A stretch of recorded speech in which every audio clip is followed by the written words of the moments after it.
Hey friends, it's Poetic playing Subnautica Below Zero. I wanted to talk to you about the vehicles in Below Zero as opposed to what they were in the first game. So the Seamoth is no more and the Cyclops is no more. Instead, we get this vehicle, which is called the Seatruck. Now the game never tells you this. I didn't figure this out until later, but this lever here to the left, disconnect modules, allows you to get rid. So looking in the center, the upper center of the screen, you can see that there's the Seatruck on the left, and then I've got 1, 2, 3, 4, 5 different modules attached to it. So pull this, and now it's just the Seatruck by itself. Okay. And it also doesn't tell you this, to remove these, you have to grab onto that bar and then you can make them go wherever you want them to go. So, this Seatruck here, let's go down here to the upgrades.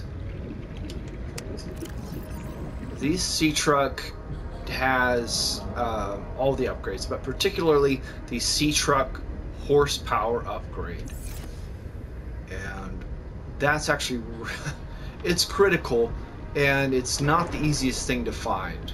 I wish it was easier to find. But I want to show you the speed difference. Okay. So the original Cyclops, it didn't matter how much you put in it, it basically traveled the same speed.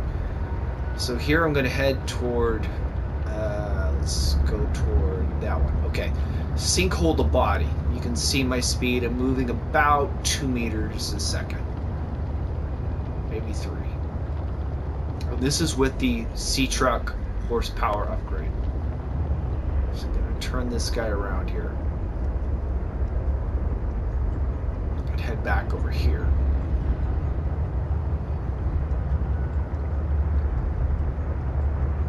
And again, that's with that horsepower upgrade, hauling these 5 modules. Okay.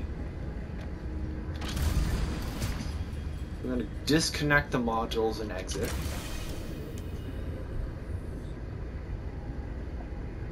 And hopefully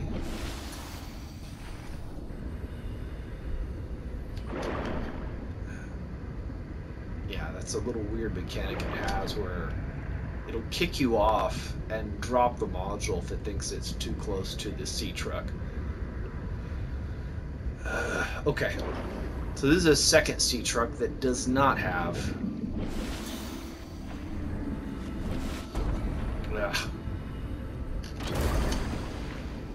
yeah, as you can see, it kicked me off again and then it dropped the storage module.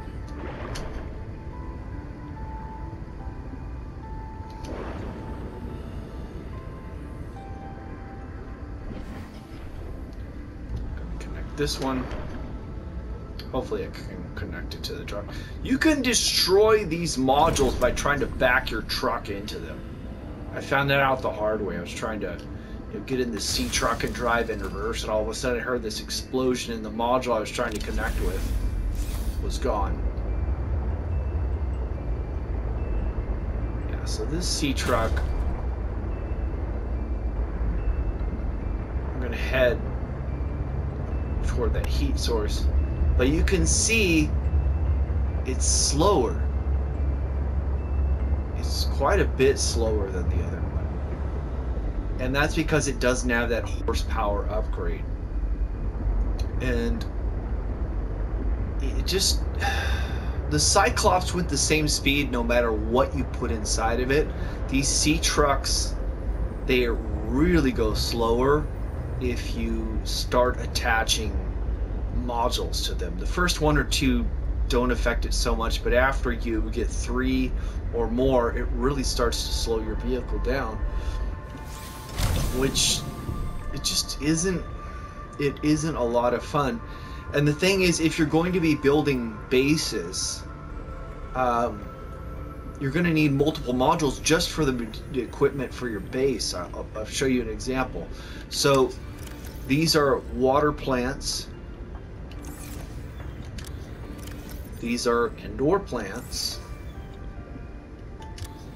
And these are more water plants. That's just what I would use for the outside. These are for scanner rooms, coral for making the advanced wiring and computer chips, some aerogel for the thermal plants, more for water filtration systems, wiring kits and lubrication for bioreactors and moon pools, ingots, just because you're going to need a lot of titanium when you build a base, copper, depending on if you're doing the solar power, gold for scanner rooms, quartz and magnetite for the quartz is useful for, you know, you have to have some quartz to make a hatch to get in. If you're going with bioreactor, you need at least 20 pieces of quartz to make the 10 pieces of glass for a alien containment unit to grow your fish in. And that magnetite is necessary for thermal plants. If you're building bases at depth, you have to have lithium for reinforcement, as well as for plasteel ingots if you're building the bigger rooms, and lead if you're going to put in a moon pool, a nuclear reactor, and create nuclear reactor rods. And then power cells if you're going to be replacing your cells when you travel there if you don't have a moon pool, and reactor rods if you are going with, you know, nuclear power. So I don't like the Seatruck nearly as much as I like the Cyclops. I like the fact that you can use this disconnect module lever and then you're just, you know, tooling around in your little Seatruck module, which is essentially like the Seamoth, but the Seamoth had storage space that you could put in it, like, and it was interchangeable with the prawn suit. This is not like that at all, and I just don't like it as much. So yeah, I would say this is a bit of a downgrade from the Cyclops. Thanks for watching.